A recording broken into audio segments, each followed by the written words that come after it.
अस्सलाम वालेकुम, मेरा नाम है सऊद इरफान और आज हमारा नेक्स्ट टॉपिक है CPU, RAM and ROM types.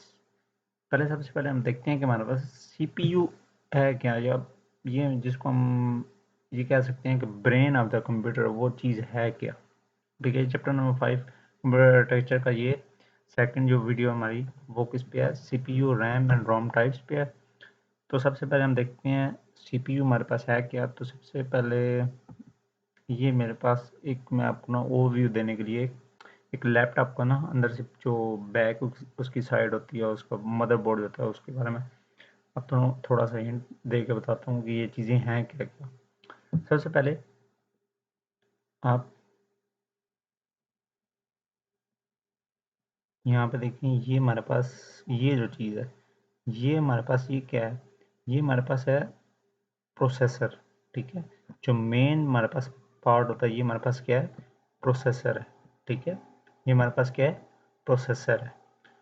और ये हमारे पास ये जो दो चिप्स लगी हुई हैं, ठीक है, ये हमारे पास क्या है, ये हमारे पास रैम लगी हुई है। ये हमारे पास क्या लगी हुई है, रैम लगी हुई है। ठीक है, और ये साथ जो फैन सा बना हुआ है, ये हमारे पास क्या है, रैम का जो हमारे पास पंखा होता है वो है, जो कि बेसिकली यूज़ भी होता है कि आप लोगों के इसको जितना भी यहाँ पे सिस्टम चल रहा होता है उसको कूल करने के लिए भी यूज़ होता है। ठीक है, तो अब ये तो हो गया प्रोसेसर, ये हो गया रैम। और ये देखिए यहाँ पे क्या लगी हुई है, एसएसडी। ये हमारे पास जो चिप है, ये हमारे पास क्या है, ये एसएसडी है। ठीक है, ये हमारे पास क्या है, एसएसडी, सॉलिड स्टेट ड्राइव। ठीक है, और ये नीचे जो हमारे पास ये जो ब्लैक कलर का जो इसके ऊपर कुछ ये सिंपली एक ना उसके ऊपर कवर सा चढ़ा हुआ है, ये हमारे पास, ये हमारे पास क्या है, ये हमारे पास है हार्ड डिस्क है। ये हमारे पास क्या है, हार्ड डिस्क है, एचडीडी, हार्ड डिस्क ड्राइव। ठीक है,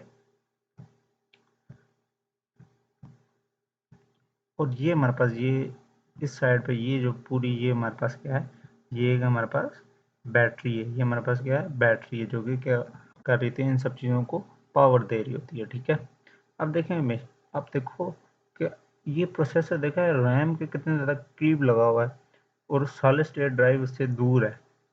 ठीक है, तो हमेशा आप लोगों को उस दिन मैंने बताया था कि रैम जो होती है ना, वो ऐसी चीज़ें जिनके ऊपर हम अभी काम कर रहे होते हैं, ऐसा डाटा या ऐसी इंस्ट्रक्शंस किसी भी डाटा किसी भी प्रोग्राम की, तो वो सारी जिसके ऊपर कंप्यूटर काम कर रहा होता है, वो सारी की तरह आगे स्टोर होती हैं, रैम के ऊपर आके स्टोर होती हैं। और प्रोसेसर उन चीज़ों, उन डाटा या इंस्ट्रक्शन को एग्जीक्यूट करता है, या उसको मॉनिटर पे अगर रन करवाना हो, कोई आउटपुट शो करनी हो, तो वो प्रोसेसर ये काम करवाता है। ठीक है, तो सबसे पहले हम चलते हैं नेक्स्ट, हमारे पास आगे जो हमारे पास टॉपिक है सीपीयू वाला। हमारे पास सीपीयू है क्या।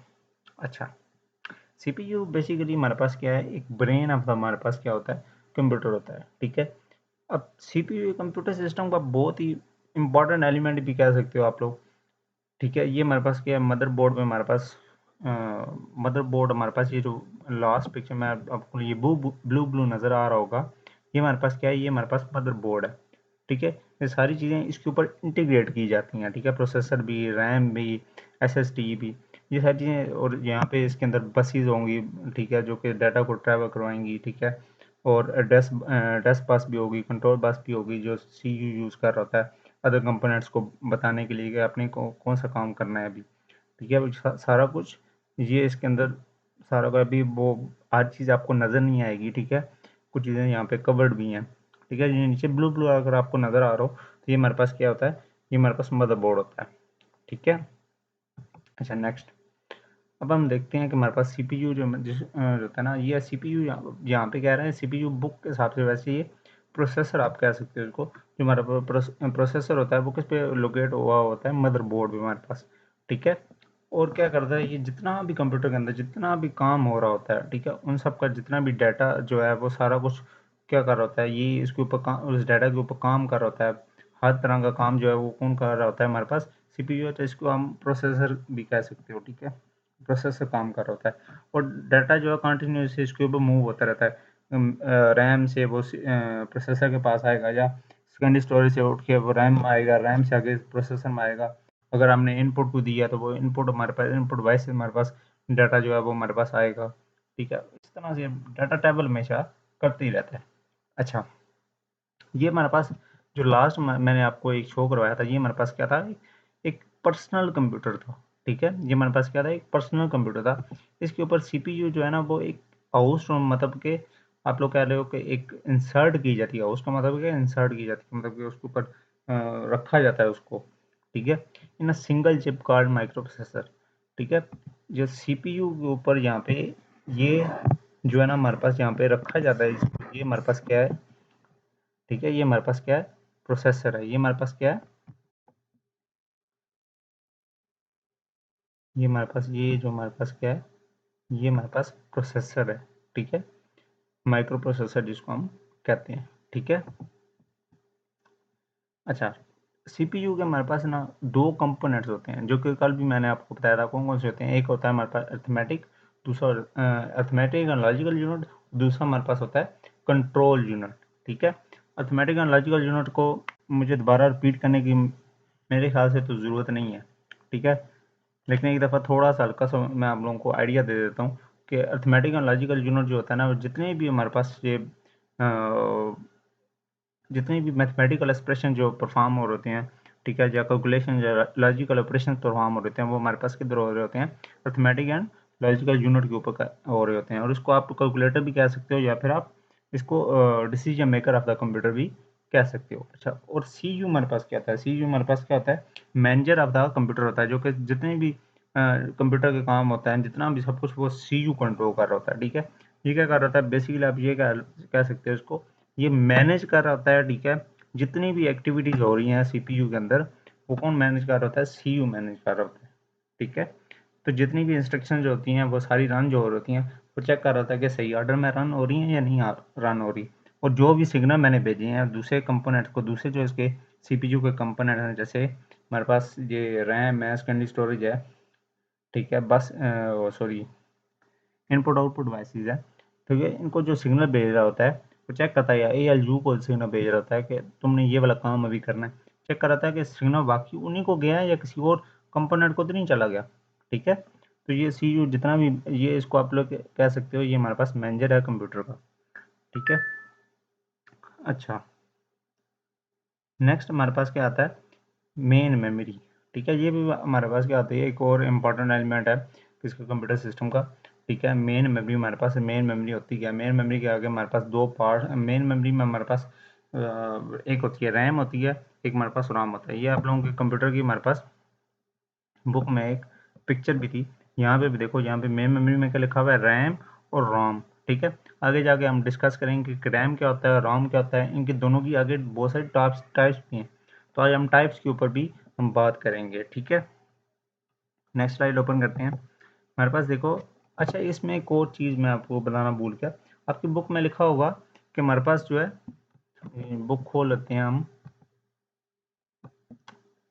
बुक में हमारे पास एक और चीज़ यहाँ पे लिखी हुई थी कि on larger machine CPU require one or more printed circuit board।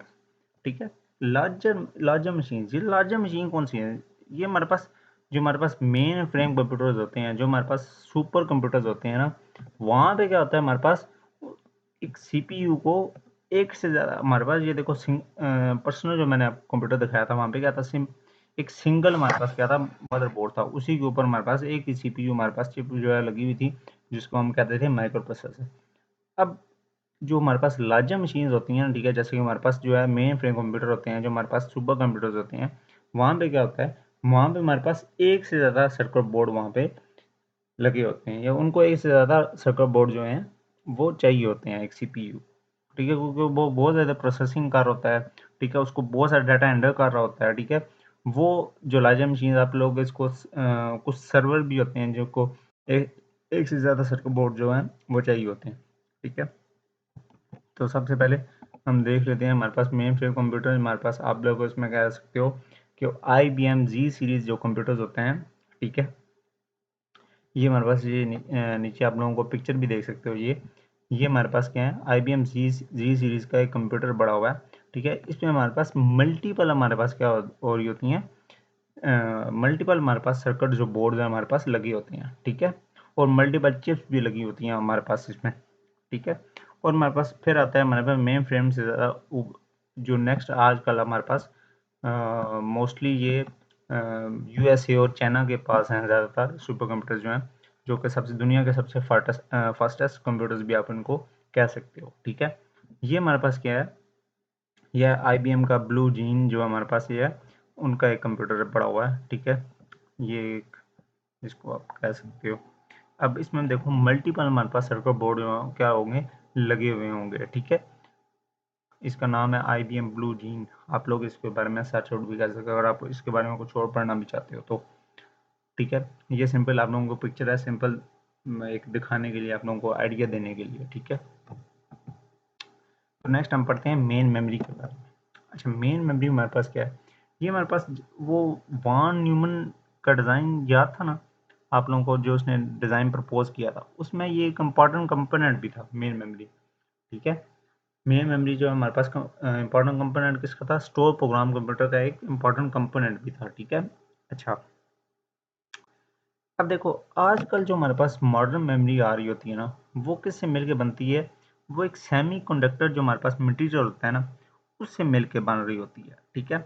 अब ये सेमी कंडक्टर मटेरियल जो है हमारे पास, ये हमारे पास क्या, ये क्या चीज़ है, सेमी कंडक्टर मटेरियल से मिलके बनती है, ये ऐसी क्या चीज़ है। तो ये हमारे पास जो है ना, ये हमारे पास जो हमारे पास ये रैम होती है, ठीक है। ये जो मैंने आपको चिप इधर दिखाई थी, ये जो है, ये सेमी कंडक्टर मटेरियल से मिलकर बनी हुई, ये जो रैम, ये देखा है आप लोगों के, ये सिंपल एक चिप हमारे पास है, ठीक है। ये सेमी कंडक्टर मटेरियल से मिलके बनी हुई होती है, ठीक है।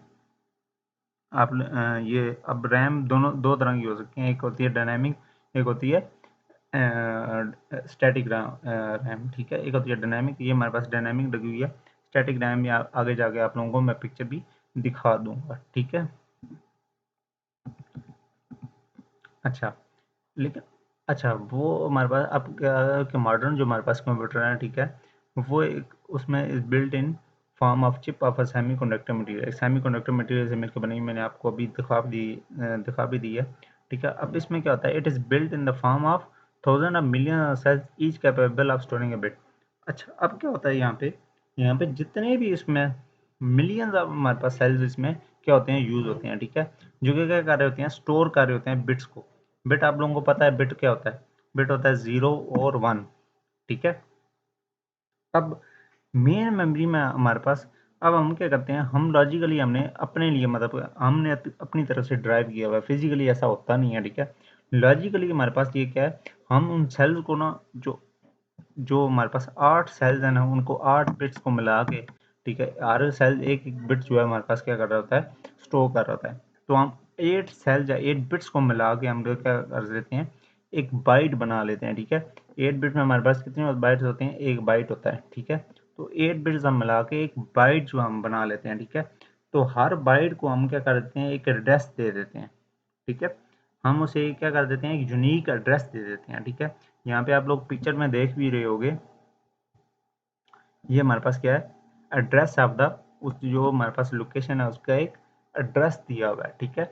अब ये बाकी भी इसके पार्ट है, बटर है, IOC प्रोग्राम है, ऑप्ट कोड है, बफर एड्रेस है, मिस्क बिट्स हैं, बाइट काउंट है, इनको अभी आप लोग पढ़ने की जरूरत नहीं है। ये सिंपल आप लोगों को सिर्फ इसका ये पता होना चाहिए कि हमारे पास जो है एट हमारे पास 8 बिट्स मिलके एक बाइट बनता है हमारे पास, एक वो उसमें एक वो हमारे पास बाइट है, सॉरी एक बिट जो वो हमारे पास क्या होता है, उसका उस पूरे जो एक बाइट होता है उसका एक एड्रेस उठा के वो लेके चल होता है। बाकी और भी चीज़ें होती हैं इसमें, लेकिन अब अभी हम इसको लेके चलेंगे कि हमारे पास क्या है, वो एक यूनिक नंबर हमारे पास क्या होता है, साइन होता है उस बाइट का, ठीक है। उसको एक यूनिक एड्रेस दे दिया जाता है ताकि हम जल्दी से इसको क्या कर लें, कहीं भी हमने कोई भी डाटा सर्च करना हो तो हमें इस एड्रेस के ज़रिए जल्दी से उसको सर्च आउट भी कर सकें, ठीक है।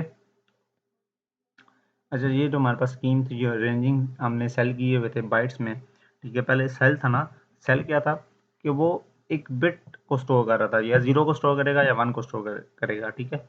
उन सेल्स को 8 सेल्स को मिलके हमने क्या बना लिया, एक बाइट बना लिया, ठीक है, अरेंजिंग सेल इनटू बाइट, ठीक है। फिर हमने क्या किया, उस बाइट को मिला के हमने क्या किया, एक मेमोरी चिप बना ली, ठीक है। क्या बना ली, एक मेमोरी चिप बना ली, ठीक है। वो आप लोगों को मेमोरी चिप आपने अभी देखी है, ठीक है। और ये उसका अंदरूनी एक पार्ट है, एक एक हमारे पास कह लो एक बाइट है हमारे पास, ठीक है। ये जो हमारे पास ये पिक्चर हमारे पास जो शो हो रही है यहाँ पे, ये जो है, ठीक है। और ये हमारे पास पूरी मेन मेमोरी जो है वो शो हो रही है, ठीक है। उसकी एक पिक्चर बनाई गई है, ठीक है। अच्छा, सीपीयू और जितने भी उसके कंपोनेंट हैं, ठीक है, उन्होंने जब भी कहीं से डाटा एक्सेस करना होगा तो वो क्या कर सकते हैं, जस्ट उनको अगर जब एड्रेस पता होगा ना तो वो उसको जाके उस बाइट से क्या कर सकते हैं, कोई भी डाटा उससे ले सकते हैं, उसको एक्सेस कर सकते हैं, ठीक है। आप उसको डायरेक्टली भी एक्सेस कर सकते हो या रैंडमली अभी क्या कर सकते हो, एक्सेस कर सकते हो। और जब भी आप लोग एक्सेस करोगे तो तकरीबन एक इक्वल टाइम लेता है, ठीक है। आप लोग यहाँ पे हमारे पास होता है कि इतना यहाँ पे कोई स्पिनिंग डिस्क हमारे पास मूव नहीं कर रही होती है, ठीक है। ऑप्टिकल डिस्क हमारे पास, जैसे हमारे पास अगर आप ले लें सेकेंडरी स्टोरेज ले लें, एसएसडी ले लें या एचडीडी ले लें, तो वहाँ पे क्या हो रहता है, वहाँ पे एक एसएसडी तो हमारे पास क्या होती है, चिप होती है, वो फास्ट है। लेकिन एचडीडी जो होती है ना, वहाँ पे क्या होता है, वहाँ पे हमारे पास स्पिनिंग डिस्क होती हैं या ऑप्टिकल डिस्क होती हैं, ठीक है। तो वहाँ से डाटा एक्सेस करने के लिए हमें थोड़ा टाइम लगता है। लेकिन यहाँ पे क्या होता है, यहाँ पे हमारे पास क्या होता है, यहाँ पे हमारे पास इलेक्ट्रॉनिक कंपोनेंट होते हैं, ये इलेक्ट्रॉनिक कंपोनेंट से मिल के बना होता है। तो यहाँ पे क्या होता है, यहाँ पे जब भी हमने कोई डाटा एक्सेस करना होगा तो एक इक्वल टाइम ही लेगा, ठीक है। बेशक कहीं से भी एक्सेस करना हो, हमें शुरू से एक्सेस करना हो या एंड से एक्सेस करना हो, तो हमारे पास एक इक्वल अमाउंट ऑफ टाइम जो है हमारे पास लेगा, ठीक है। तो नेक्स्ट हम देखते हैं हमारे पास टाइप ऑफ मेन मेमोरी कौन कौन सी हैं। दो टाइप्स की हमारे पास आती है मेन मेमोरी होती हैं, कौन कौन सी, एक होता है हमारे पास रैम, दूसरा हमारे पास होता है रोम, ठीक है। अब हमारे पास ये रैम है क्या, रैम मैंने मेरे ख्याल से मैंने कल भी आपको लेक्चर में बताया था, कल की वीडियो में। तो रैम हमारे पास क्या होता है, एक वॉलेटाइल मेमोरी होती है। अच्छा, ये वॉलेटाइल मेमोरी का क्या मतलब होता है, इसका मतलब ये होता है कि ऐसी मेमोरी जो अपना डाटा लॉस कर देगी जब भी हम क्या कर देंगे कंप्यूटर को, या पावर हम उसकी क्या कर दें, ऑफ कर दें, ठीक है। तो इसको आप क्या ये भी कह सकते हो, ये टेम्परेरी स्टोरेज है, ठीक है। रैम क्या कर होता है, रैम क्या करता है, जितना भी डाटा या इंस्ट्रक्शन किसी भी प्रोग्राम का जो भी जिसके ऊपर सीपीयू जो अभी प्रोसेस कर रहा होता है, उसको क्या कर होता है, अपने पास स्टोर कर होता है, ठीक है। अच्छा, कितनी टाइप्स ऑफ रैम होती हैं, हमारे पास दो टाइप की रैम होती है, एक होती है डी रैम, एक होती है एस रैम। अच्छा, ये डी रैम का क्या मतलब है, डी रैम हमारे पास होती है डायनामिक रैम, ठीक है। और एस रैम में हमारे पास क्या होती है, स्टैटिक रैम। अच्छा, जो डी रैम होती है ना, ठीक है, ये हमारे पास मेन मेमोरी के लिए यूज़ होती है कि क्योंकि ये हाई डेंसिटी होती है और रिलेटिवली लोअर कास्ट होती है, ठीक है। कम कीमत में आप लोगों को मिलेगी और इसकी डेंसिटी थोड़ी सी बड़ी होती है, ठीक है। अच्छा, और एस रैम जो होती है ना, वो उसको आप लोग ये भी कह सकते हो, ये हमारे पास कैशे में यूज़ होती है, ठीक है। एस रैम हमारे पास कहाँ भी यूज़ होती है, कैशे में यूज़ होती है। और ये फास्टर भी होती है, लेकिन ये थोड़ी सी महंगी भी होती है, ठीक है। और ये हमारे पास कैश है मेमोरी में हमारे पास क्या हो रही होती है, एस रैम जो है वो यूज़ हो रही होती है। इसकी एग्जांपल हम ऐसे देख लेंगे कि जब भी हम एम एस वर्ड को यूज़ करेंगे, ठीक है। अब एम एस वर्ड हमने क्या किया, रन किया, ये प्रोग्राम है ना, इसका भी कोई इंस्ट्रक्शन होंगे, इसके पास भी डाटा होगा, तो वो सारा किधर जाके स्टोर होता है, उसका जितना भी डाटा है, रिलेटेड डाटा होगा, वो रैम के ऊपर जाके स्टोर होगा। और ताकि हमारे पास जो सीपीयू है, जो हमारे पास प्रोसेसर है, वो क्या कर ले, इसको आसानी से एक्सेस कर ले और उसके ऊपर जो भी उसने ऑपरेशन परफॉर्म करने हो वो आसानी से कर सके, ठीक है। नेक्स्ट हम पढ़ते हैं रोम के बारे में। अच्छा, ये रोम क्या है, रोम हमारे पास ये क्या है, एक नॉन वोलेटाइल मेमोरी है। इसका क्या मतलब होगा, इसका ये मतलब होगा कि जब भी हम उसको पावर ऑफ कर देंगे, लेकिन वो अपना डाटा जो है वो कभी भी ख़त्म नहीं करेगी, वो अपने पास डाटा को लूज़ नहीं करेगी, वो अपने पास रिटेन करके रखेगी, अपने पास डाटा उसको सेव करके रखेगी, ठीक है। आप इसको ये भी कह सकते हो, ये एक परमानेंट हमारे पास क्या है, स्टोरेज भी है, ठीक है। अच्छा, आप रोम क्या करती है, रोम हमारे पास जितना भी हमारे पास क्रिटिकल डाटा होता है, क्रिटिकल डाटा ऐसा कौन सा होता है, जो हमारे पास बायोस सिस्टम है। बायोस सिस्टम हमारे पास क्या होता है कि बेसिक इनपुट आउटपुट सिस्टम, ऐसा सिस्टम जो कि हमारे पास कंप्यूटर को स्टार्ट करने में, जैसे अब ये होता है ना कि हमारे पास इसमें कंपोनेंट लगे होते हैं, ठीक है। बैटरी से क्या हो रही होती है, पावर लेके अपने जितने भी कंपोनेंट हैं उन सबको पावर देगा, ताकि कंप्यूटर जो है वो क्या हो, वो स्टार्ट हो जाए, ठीक है। और जितना भी इसमें हार्डवेयर लगा होता है उन सबको इनिशलाइज करता है, उन सबको क्या करता है, स्टार्ट करता है, ठीक है। अच्छा, अब जितना भी हमारे पास जो डाटा रोम होता है उसको हम क्या कर सकते हैं, उसको हम कभी भी चेंज नहीं कर सकते, ठीक है। चेंज का वैसे पॉसिबल तो है, ठीक है, लेकिन थोड़ा सा डिफिकल्ट है। कैसे, आगे जाके आप लोगों को मैं इसके बारे में बताऊंगा, ठीक है। इसकी हमारे पास टाइप्स होती हैं कौन सी, एक होता है पी रोम, एक होता है ई प्रोम, ठीक है, या ई पी रोम आप कह सकते हो, ठीक है। एक होता है हमारे पास ई ई ई पी रोम, ठीक है। अब पी रोम क्या कौन सी होती है, ये हमारे पास होती है प्रोग्रामेबल रोम, ठीक है। ई पी रोम कौन सी होती है, रेजेबल प्रोग्रामेबल रोम। अब ई ई पी रोम कौन सी होती है, इलेक्ट्रिकली रेजेबल प्रोग्रामेबल रोम, ठीक है। अच्छा, इसकी एग्जांपल आप लोग ऐसे ले सकते हो, रोम की एग्जांपल ऐसे ले लो कि हमारे पास जितनी भी इंस्ट्रक्शंस होती हैं इन रोम, ठीक है, वो क्या क्या कर रही होती हैं उस पर, इसको ना रोम को पहले से इंस्ट्रक्शन दी गई होती हैं कि आपने काम करना क्या है, ठीक है। ये हमारे पास क्या कर रहा होता है, कंप्यूटर को पहले से हेल्प करता है कि आपने कंप्यूटर को कैसे स्टार्ट करवाना है, ठीक है। उसके जितने भी हार्डवेयर लगे हुए हैं उसको कैसे, मतलब कि उसको कैसे पावर देनी है, उसको स्टार्ट करना है, ठीक है। और जो भी हमारे पास विंडो का ऑपरेटिंग सिस्टम है, ठीक है, वो सारा क्या करना है उसके ऊपर, उसको लॉन्च करना है, उसको स्टार्ट करना है, ठीक है। ये आप इसकी एग्जांपल लिख सकते हो, बुक मैंने लिखी तो आप यहाँ से भी देख के लिख सकते हो, ठीक है। बेशक इस वीडियो को पास कर लो और इसको आराम से देख के अपनी नोटबुक पे नोट कर सकते हो, ठीक है। तो नेक्स्ट हम पढ़ते हैं, हमारे पास टाइप ऑफ जो हमारे पास रैम है वो कौन कौन सी है। अच्छा, हमारे पास मैंने आपको पहले भी बताया है, हमारे पास दो टाइप की हमारे पास क्या होती हैं, रैम होती हैं। एक होती है हमारे पास डी रैम, एक हमारे पास होता है स्टैटिक रैम, ठीक है। अब ये डी रैम हमारे पास क्या होती है, डी रैम हमारे पास एक ऐसी टाइप की मेमोरी होती है जो कि क्या कर रहा है, जितना भी हमारे पास डाटा है उस सबको एक स्मॉल कैपेसिटर पे क्या कर रही होगी, स्टोर कर रही होगी, ठीक है। डी रैम हमारे पास क्या कर रही होगी, सॉरी,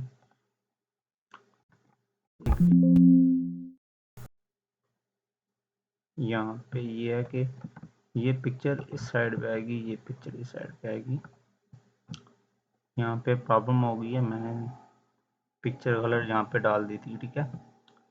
अच्छा, अभी हम इसको सेव कर लेते हैं और इसको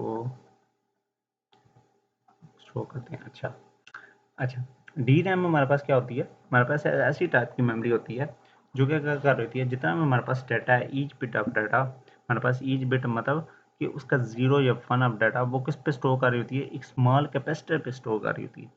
अच्छा, ये स्मॉल कैपेसिटर जो होता है ना, यहाँ पे जो डायनामिक रैम होती है उसको उसको ना डाटा को अपने ऊपर परमानेंट जो स्टोर करने के लिए उसको बार बार रिफ्रेशिंग की जरूरत है, ठीक है। अब देखो, हमने एम एस वर्ड को रन किया, ठीक है, एम एस वर्ड को जैसे रन किया तो जितना भी उसका डाटा है या इंस्ट्रक्शन है वो हमारे पास किसके ऊपर आ गई, वो हमारे पास इसके ऊपर रैम के ऊपर आ गई, ठीक है। अब उसके पास डाटा तो पड़ा हुआ है, ठीक है। अब वो क्या करेगा, अभी हमने क्या किया, एम एस वर्ड को क्लोज कर दिया, तो हमने कुछ और जो है हमारे पास एम एस पावर पॉइंट किया वो ओपन कर दिया। अब वो उसको जब बार बार रिफ्रेश नहीं करेगा तो उसको कैसे पता चलेगा कि हमारे पास जो है डाटा जो है वो अब उसका स्टोर करना है, उसका एम एस पावर पॉइंट का हमने स्टोर करना है, ठीक है।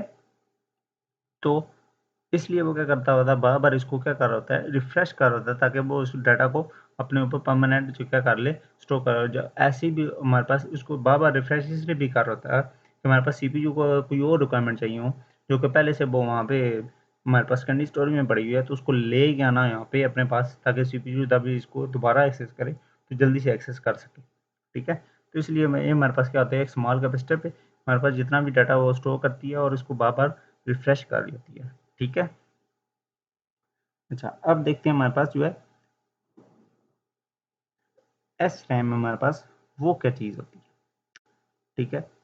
एस रैम को आप लोग ऐसे समझ सकते हो, ये हमारे पास क्या है, ये हमारे पास ऐसी टाइप की मेमोरी होती है जो कि जितना भी हमारे पास बिट एंड डाटा होता है वो एक फ्लिप फ्लॉप जो हमारे पास सर्किट होता है उसके ऊपर क्या कर रही होती है, स्टोर कर रही थी, जिसको जब भी हमारे पास उसको किसी किस्म की ना रिफ्रेशिंग टाइप की ज़रूरत होती ही नहीं है। ठीक है, उसको जब तक हम पावर दे रहे होते हैं उसको किसी किस्म की रिफ्रेशिंग पावर की ज़रूरत है ही नहीं।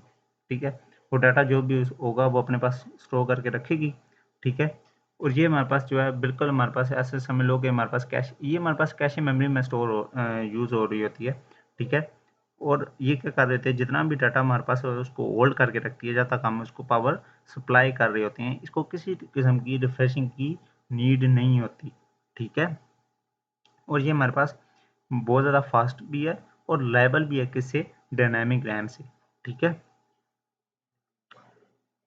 अब अच्छा, अब नेक्स्ट हमारे पास अच्छा ये, लेकिन ये है कि ये हमारे पास जो है ना डायनामिक रैम जो होती है वो ज़्यादा पावर ले रही होती है, लेकिन एस रैम हमारे पास क्या होती है, बहुत लेस पावर ले रही होती है। क्यों लेस पावर ले रही होती है, क्योंकि बार बार इसको रिफ्रेश नहीं करना पड़ता, हमें अपने आप को रिफ्रेश नहीं करना पड़ता डाटा डाटा को रिटेन करने के लिए। डी रैम क्या कर रहा होता है, अपने आप को रिफ्रेश बार बार कर रहा होता है, इसलिए उसको ज़्यादा पावर भी जरूरत होती है। ठीक है, अच्छा, नेक्स्ट हमारे पास आते हैं टाइप ऑफ रोम। ठीक है, अब ये टाइप ऑफ रोम, अब ये तीन टाइप की मैंने आपको पहले भी बताया था। पहले हमारे पास सबसे पहले हमारे पास क्या, कौन सी, पी रोम। अब ये पी रोम हमारे पास क्या होती है, ये हमारे पास क्या है, ये हमारे पास ऐसी टाइप का मेमोरी होती है जो कि क्या कर होता है, जो हमारे पास जो मैन्युफैक्चरर है वो क्या कर रहा होता है, सॉरी यहाँ पे मैन्युफैक्चरर आएगा, वो क्या कर रहा होता है, इसको पहले से हमारे पास एक दफ़ा ही उसके ऊपर क्या कर देता है, प्रोग्राम, उसको प्रोग्राम कर देता है। ठीक है, जब उसको बनाया गया होता है। ठीक है, उसको बनाने के बाद क्या कर देता है, उसको एक ही दफ़ा उसको प्रोग्राम कर देता है। ठीक है, और उसके बाद इसका डाटा कभी भी चेंज नहीं करता और ना इसको रेज कर सकता है। ठीक है, पी राम ऐसी ऐसी टाइप की मेमोरी होती है जो कि क्या कर रहा होता है, मैन्युफैक्चरर जो होता है वो क्या कर रहा था, प्रोग्राम कर देता है। ठीक है, इसको जब भी इसको इसको बनाने के बाद, ठीक है, और जब भी इसको प्रोग्राम कर देता है उसका डाटा कभी भी चेंज नहीं हो सकता, कभी भी रेज नहीं हो सकता। ठीक है, इसकी एग्जांपल आप ऐसे समझ लो कि हमारे पास अगर आप कहीं पे ऐसी जगह पे गए हो जहाँ पे हमारे पास छोटी छोटी मशीन लगी होती है गेम्स खेलने के लिए। ठीक है, आर्केड मशीन लगी होती हैं जहाँ पे आप जाके गेम खेल रहे हो। ठीक है, तो वो जितना भी उस गेम का डाटा है ना वो हमारे पास क्या पी रोम चिप्स के ऊपर हमारे पास पड़ा होता है और ये कभी चेंज नहीं होता। ठीक है, एक दफ़ा वहाँ पे स्टोर कर देते हैं, उसके बाद इसको छेड़ते भी नहीं है, उसको चेंज करते ही नहीं है। ठीक है, नेक्स्ट हमारे पास आती है ई पी रोम। ठीक है, ई पी रोम एक ऐसी टाइप की मेमोरी होती है जिसको हम क्या कर सकते हैं, रेज भी कर सकते हैं और इसको हम रीप्रोग्राम भी कर सकते हैं मल्टी टाइम। ठीक है, अब इसको रेज, लेकिन इसको रेज करने के लिए, इसके ऊपर से डाटा रेज करने के लिए हमें क्या क्या चाहिए होता है, एक स्पेशल इक्विपमेंट की ज़रूरत होती है। वो कौन सा होता है, वो एक अल्ट्रा वायलेट हमारे पास यूज लाइट यूज़ होती है, ताकि जब भी हम इसको उसको रेज करें तो हमें अल्ट्रा वायलेट जो यूवी लाइट होती है वो हमें ज़रूरत होती है रेज करने के लिए, और फिर हम क्या करते हैं उसके ऊपर न्यू डाटा इंसर्ट कर देते हैं। ठीक है, ईपी राम जो होती है ना, वो आज की इसकी एग्जांपल ऐसे ऐसे समझ लो कि हमारे पास जो पहले से सबसे पहले हमारे पास कंप्यूटर आते थे ना, वहाँ पे जो हमारे पास बायोस चिप्स यूज़ होती हैं। बायोस क्या होता है, बेसिक इनपुट आउटपुट सिस्टम, जो कि क्या कर होता है कंप्यूटर को रन करने के लिए, कंप्यूटर को स्टार्ट करने के लिए, उसके इक्विपमेंट को स्टार्ट करने, उसको हार्डवेयर को इनिशियलाइज करने के लिए क्या कर रहा होता है, यूज़ कर रहा होता है। और जितना भी हमारे पास जो हमारे पास कंप्यूटर है या मोबाइल है, उसको ऑपरेटिंग सिस्टम को लॉन्च करने के लिए हम क्या करते हैं, बायोस चिप्स को यूज़ करते हैं। ठीक है, अच्छा, मैन्युफैक्चर जब भी हमारे पास जो क्या करेगा, उसको क्या करेगा, सबसे पहले जो हमारे पास कंप्यूटर आते थे वो यूज़ कर रहे होते हैं बायोस चिप्स को। ठीक है, अब मैन्युफैक्चर क्या करता है, जब उसने अपडेट करना होगा तो वो पहले क्या करता था, पहले इसको यूवी लाइट से जाके इसको इस चिप्स के ऊपर से जितना भी हमारे पास डाटा वो हमारे पास प्रोग्राम हुआ हुआ था उसको रेज करता था, जो इंस्ट्रक्शन उसके ऊपर लिखी गई होती थी उन सबको पहले क्या करता था, रेज करता था, फिर उसके बाद उसको रीप्रोग्राम करता था न्यू इंस्ट्रक्शन के साथ। ठीक है, लेकिन अब जो आजकल यूज़ हो रही है वो हमारे पास कौन सी यूज़ हो रही है, वो हमारे पास यूज़ हो रही है ई ई पी रोम। ठीक है, इलेक्ट्रिकली रेजेबल प्रोग्रामेबल रोम। ठीक है, अच्छा, ये एक ऐसी टाइप की मेमोरी होती है जिसको हम रेज भी कर सकते हैं और ये प्रोग्राम कर सकते हैं किसके जरिए, इलेक्ट्रिकल सिग्नल्स के जरिए। ठीक है, कंप्यूटर के ऊपर काम कर रहा होता है, इलेक्ट्रिकल सिग्नल्स के जरिए काम कर रहा होता है, ठीक है। अच्छा, ये हमें क्या कर रहा होता है, इसके ऊपर डाटा जब भी हमने चेंज करना होगा तो हमें किसी तरह की यूवी लाइट की या किसी तरह के स्पेशल इक्विपमेंट्स की ज़रूरत नहीं पड़ती, ठीक है। हम क्या कर सकते हैं, इसको अपने सिस्टम से ही क्या कर सकते हैं, बैठे बैठे हम इसके जो हमारे पास ये जो हमारे पास रोम है, ठीक है, ई पी रोम जो हमारे पास है, ठीक है, ये जो हमारे पास चिप है, इसके ऊपर हम क्या कर सकते हैं, खुद ही से कंप्यूटर के ऊपर बैठे बैठे हम क्या कर सकते हैं, इसको इलेक्ट्रिकल सिग्नल्स के जरिए रेज कर सकते हैं, ठीक है। अच्छा, आजकल जितने भी इसकी एग्जांपल ऐसे ले लो, आजकल जितने भी इसकी एग्जांपल ऐसे ले लो, जैसे आजकल हमारे पास जो मॉडर्न कंप्यूटर आते हैं, ठीक है, वो ई पी रोम जो चिप्स हैं ना, बायोस चिप्स, उसकी जो बायोस चिप है वो किसको यूज़ कर रही होती हैं, ई पी रोम को यूज़ कर रही होती है, ठीक है। वो क्यों? वो इसलिए कि देखो, जब हमने कोई नया ऑपरेटिंग सिस्टम करना हो, ठीक है, ठीक है, या हमने कुछ भी करना हो, ठीक है, हम क्या करते हैं, जस्ट क्या करते हैं, चिप लगाई, ठीक है, और इलेक्ट्रिकल सिग्नल्स के पहले जो प्रोग्राम हुआ हुआ था उसको रेज करते हैं, नया हमारे पास जो प्रोग्राम होता है उसको उसके ऊपर ओवर करते हैं, ठीक है, सॉरी, उसके ऊपर न्यू इंस्ट्रक्शन उसको रीप्रोग्राम करते हैं, ठीक है। और इसके लिए हमें किसी तरह की कुछ स्पेशल इक्विपमेंट की ज़रूरत नहीं है, जैसे यूवी लाइट जो है वो हमें ज़रूरत नहीं पड़ती, ठीक है। हम उसको ओवरराइड करके दोबारा फिर बायो सिस्टम को दोबारा से रन कर लेते हैं, ठीक है। तो नेक्स्ट हमारे पास आज हमारे पास यही है, हमारे पास इसके नेक्स्ट जो हम पढ़ेंगे वो हमारे पास क्या होगा, बस इंटरकनेक्शन, ठीक है। ये हमारे पास टॉपिक थोड़ा सा कंफ्यूजिंग भी आप लोग कह सकते हो, लेकिन क्या था कि इसको अगर बुक से नहीं समझ आ रही तो यहाँ पे जितना भी लिखा होगा ना हमारे पास, आप इसको याद करके अपने जो हमारे पास एग्जाम है उसमें उसको भी जाके इस तरह से जो हमारे पास ये मैंने ऊपर डेफिनेशन लिखी है, नीचे एग्जाम्पल लिखे हैं, बिल्कुल ऐसे ही आप लोग क्या कर सकते हो, अपने एग्जाम में जाके लिख सकते हो, ठीक है। या अपने टेस्ट देते हो तो वहाँ पे आप लोग इसी तरह की डेफिनेशन क्या कर सकते हो, यूज़ कर सकते हो। अगर आपको बुक से या जो IT सीरीज जो आपके पास गाइड होती है कंप्यूटर की क्लास 11th की, तो आप उसको भी क्या कर सकते हो, यूज़ कर सकते हो, वहाँ पे जो लिखी हुई है। ये तो मैंने आपको समझाने के लिए इसलिए यहाँ पे छोटी छोटी डेफिनेशन बना दी हैं ताकि आपको ईजिली समझ आ जाए, ठीक है। अच्छा, बुक से भी एक दफ़ा मैं तो कहता हूँ कि पढ़ लेते हैं, ठीक है।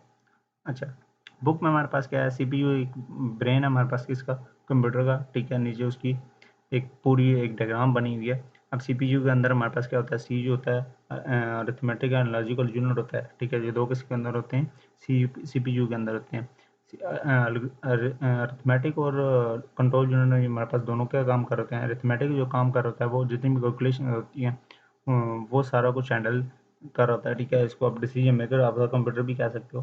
वो कंट्रोल यूनिट हमारे पास क्या होता है, ये मैनेजर होता है हमारे पास कंप्यूटर का, जो कि दूसरे जो हमारे पास जितने भी कंपोनेंट है कंप्यूटर सिस्टम के, उन सबको बताता है कि आप लोगों ने अभी कौन सा काम करना है, ठीक है।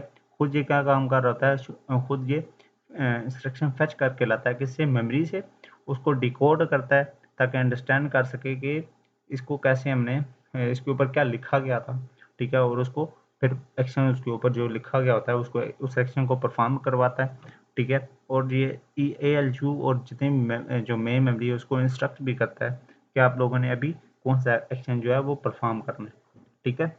और अगर हमने नीचे हमारे पास क्या है, मेन मेमोरी है, मेन मेमोरी हमारे पास रैम और रोम, ठीक है। रैम हमारे पास क्या कर रहे हैं, ये हमारे पास जितना भी हमारे पास डाटा जो होता है जो कि CPU इसके ऊपर अभी काम कर रहा होता है उसको लेके अपने पास लेके रखता है ताकि CPU इजीली क्या कर ले या क्विकली क्या कर ले, एक्सेस कर ले और उसके ऊपर प्रोसेसिंग कर सके, ठीक है।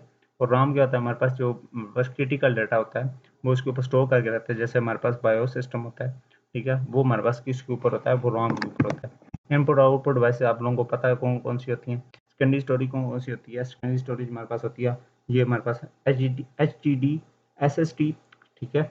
SSD होती है सॉलिड स्टेट ड्राइव और HDD होती है हार्ड डिस्क, ठीक है। अच्छा, नेक्स्ट हमारे पास क्या है कि हमारे पास CPU जो है वो मदरबोर्ड के ऊपर लोकेटेड होता है, सेंट्रली लोकेटेड होता है। ये बाबा वही चीज़ें जो पहले अभी मैंने आपको समझा दी हैं, ठीक है। तो इसमें आप लोग जो हमारे पास क्या है कि CPU जितना भी हमारे पास बहुत ज़्यादा काम जो है, जितना भी काम हो रहा है वो कौन हैंडल कर रहा है, वो CPU हैंडल कर रहा है, ठीक है। और कंटिन्यूसली डाटा पास हो ही रहा होता है, कभी ALU से मेन मेमोरी से CUP के पास जा रहा होगा, ठीक है। और या ALU क्या कर रहा होता है, उसके ऊपर ऑपरेशन परफॉर्म कर रहा होगा, कैलकुलेशन परफॉर्म कर रहा होगा, तो डाटा हमेशा पास होता ही रहता है, ठीक है। और जो हमारे पास बसेज होती हैं वो क्या कर रहती हैं, इन डाटा को लेके जा रही होती हैं, ठीक है। बसेज मैंने आपको लास्ट लेक्चर में बताया था, वो लेक्चर आप सुन सकते हो, तो आप इसी प्ले लिस्ट को सेव करके, तो उसका एक पहला लेक्चर जो है मेरे चैनल में पड़ा हुआ है, आप उसको देख सकते हो, ठीक है। अच्छा, नेक्स्ट हमारे पास क्या है कि हमारे पास जितनी भी हमारे पास जो बड़ी मशीन होती हैं, ठीक है, CPU उसमें रिक्वायर होता है, उसमें एक से ज़्यादा सर्किट बोर्ड हमारे पास क्या होते हैं, रिक्वायर्ड होते हैं। larger मशीन मैंने आपको बताई है, एक होता है मेन फ्रेम, हमारे पास कंप्यूटर होते हैं, और हमारे पास जो सुपर कंप्यूटर होते हैं, वो जो होते हैं वो क्या उनको चाहिए होता है, उनको ज़्यादा प्रोसेसिंग पावर भी चाहिए होती है, इसलिए वो उनको ज़्यादा सर्किट बोर्ड भी चाहिए होता है, ताकि उसके ऊपर मल्टीपल चिप्स क्या कर सकें, उसके ऊपर हाउस कर सकें या उसके ऊपर इंसर्ट कर सकें, ठीक है। अच्छा, नेक्स्ट हमारे पास आता है, ये आपको माइक्रो प्रोसेसर के बाद में पहले बता चुका हूँ, ठीक है। मैथमेटिकल लॉजिकल यूनिट भी आप लोगों को बार बार मैं समझा चुका हूँ, कंट्रोल यूनिट भी, मेन मेमोरी भी, ठीक है। नेक्स्ट हम आते हैं, अरे अच्छा, इसमें से कोई ऐसी लाइन जो आप लोगों को समझ ना आ रही हो, आप नीचे कमेंट में मुझे लिख के भी, ठीक है, पूछ सकते हो, मैं आप लोगों को वहाँ पे जवाब दे दूँगा, ठीक है।